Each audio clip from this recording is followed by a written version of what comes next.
Welcome to another edition of Kwoz's Big Board. I'm the Wizard. I want to get it out the way right out from the rip. I want to say thank you to those who have been clicking in and viewing. I truly, truly appreciate you. I mean, either is because you support me or you really into that draft talk. Either way, I say thank you. And please continue by subscribing to Kwoz's Big Board for when I drop it. You already see it coming in. We're doing defense, so now's a good time to catch up with what I'm saying because it's going to be dead lockstep with how he's thinking. And if you want to follow me on Twitter, you can. I'm at Wizard of Kwoz. Kwoz be talking. Make sure you catch me there. If any way, anyhow. But let's get this draft talk in. Tonight we're talking about the defensive line, and it's a little sad because now we have to think about replacing two stalwarts, two surefire Ring of Honor inductees. We're talking about Fletcher Cox and Brandon Graham. This is the year that we have to think about with this kind of currency. We have to think about replacing them, and it's sad. I mean, they did their thing. But this is the only year that we have that kind of currency. Next year's currency is for next year. We'll think about the quarterback next year. But right now, how we said, let's build the team around them. And I expect them to do that. So we'll start off with the defensive front. And I'm talking about all the defensive front. Bring them up for me, Kai. Thank you, brother. All right. So as you see right here, this defensive front was responsible for being the 31st defense against in sacks. They had 29. That's not good enough. They 31st in the league. They were 18th in first downs allowed. All right, so what that means is y'all not getting to the quarterback, so y'all not causing turnovers. Y'all not getting off the field. So this is a serious issue, so much so that they went and got Hassan Reddick. They said, "Nah, we got to go ahead and get some. We got to get some speed on the edge because we got to get to the quarterback. That helps the whole team. You got to get the ball back to the offense. You want to help Jalen Hurts? Give them the ball back." But we got a lot of issues we got to take care of. We got some secondary issues too for poor drafting and neglecting the defense. We got to take care of a lot of issues. But if you see right there up front, I mean, none of them graded higher than. I mean, the highest grade down there I got is Javon Hargrave at a B. He has 7.5 sacks and actually went to the Pro Bowl. So I can see, giving him a B. I gave Josh Sweat a C plus at 7.5 sacks for an edge rusher. Are you kidding me? Brandon Graham been doing like 8. He been pumping in his 8s. You got at least double digits is what we're looking for to get a good grade as a defensive end. For real, in the league right now, come on, man. This boy's out there getting 20 sacks, and we get 7.5. Yeah, a C. I don't care what y'all say. Oh, yeah. Also, I am rocking the 49. I am Al Singleton's #1 fan. It's so hard to say goodbye, but I hope things work out for him in Denver. But they replaced him with Kaiser White. We'll talk about linebackers on the next edition. But right now, from what I see, we have to have some upgrades in that front. And if we start thinking about how the Eagles are going to look at it, now again, I'm going to tell you who they're going to be looking at different positions. Let's just say that they don't do no trading, which is bullshit. Howie's definitely going to trade. But let's say he don't do no trades and we stay right where we are. Then I'm going to tell you who we should be expecting if that's the pick. So if we're looking at addressing defensive tackle in the draft at 154, the kid's name is Otito Agbagnia. And trust me, I practice it. He's from UCLA. I seen him he caught my eye in the Senior Bowl, and the young boy got a little motor with him. Plus, he be throwing it up on the bench press. So I like my defensive tackles to be strong up top. So he would be somebody I would think about at 154. So with the Eagles, if you're talking about you're going to do this at, say, 83. I ain't going to say 124. 124 is already spoken for. Trust me, I'm going to get to that. 124 is spoken for, not 1. But at 83, there's a kid from out of Houston. His name is Logan Hall. He's a big guy, 6'6" guy. Ran pretty decent at the combine. His tape looks good. He has long arms. He's not the guy that can take on double teams right now, but He will be a penetrator if he's caught with one-on-one situations. And then if you're going to do it, say somewhere around 25 to 35. 25 to 35 is where I project the Eagles are going to bounce back from out of 15 or 18 and go back somewhere late in the first round. If they do that, one of the guys' named that is going to be there is Devontae Wyatt. Devontae Wyatt played at Georgia.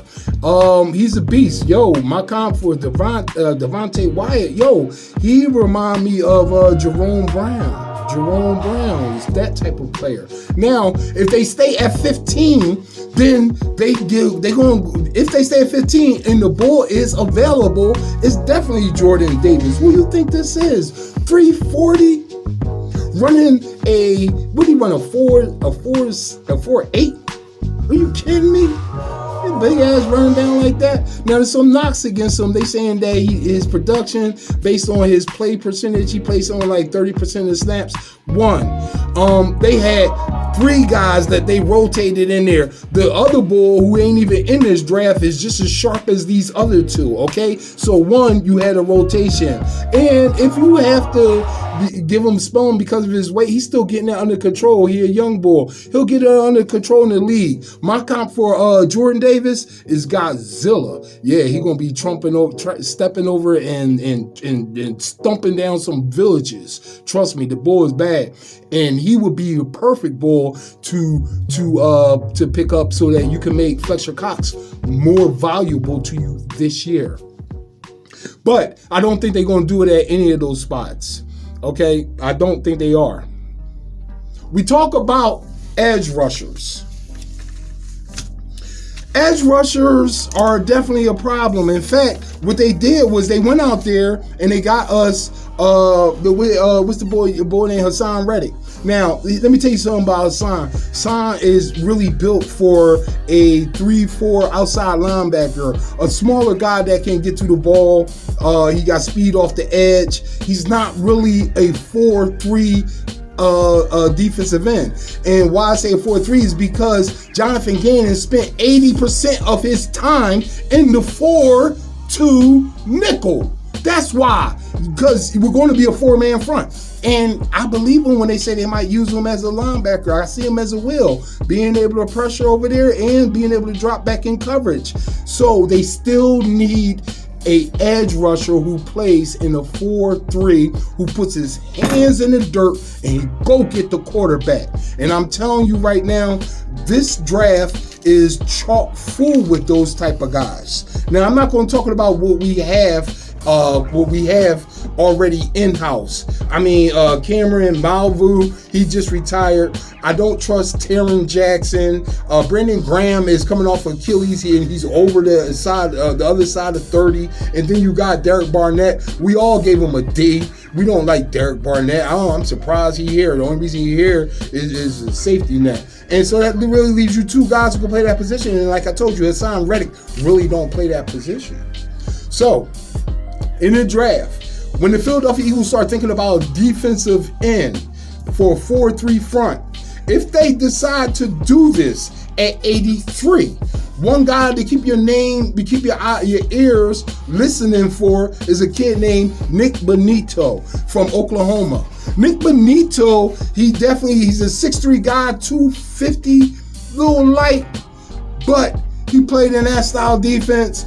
I can go with Nick Bonito at 83. He's pretty athletic and he made some plays out there in Oklahoma.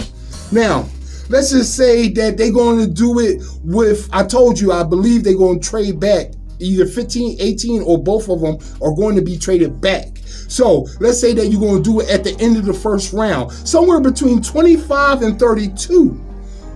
The name is George Karlaftis. I checked him out. He passed the eye test. My comp for him is Brandon Graham. He's going to flirt with double-digit sacks. He's going to be between 8 to 10 sacks a year. Very, very constant and consistent against the run. You're going to have to count for him. They try to comp him out to Ryan Kerrigan. I comp him out to Brandon Graham. So if you've seen Brandon Graham, you've seen this kid, okay? Now, if they stay at 15, At 15, I told you there's some monsters in this defensive draft in the front 5. There's some monsters in there, man. And if they do it at 15 because he's there, I will understand if Trayvon Walker is available.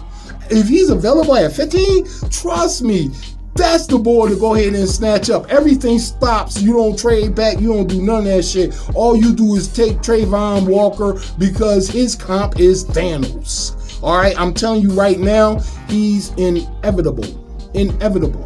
And at 15, or if Jermaine Johnson from out of Florida State University, if Jermaine Johnson, y'all already know Jermaine, all right, if you see me on Twitter, you know I've been fucking tweeting about Jermaine way back like 3-4 months ago. He's the real deal, Jermaine Johnson. If he's there, you snatch him up and you don't be worried about no dropping back or none of that shit. You take him right there.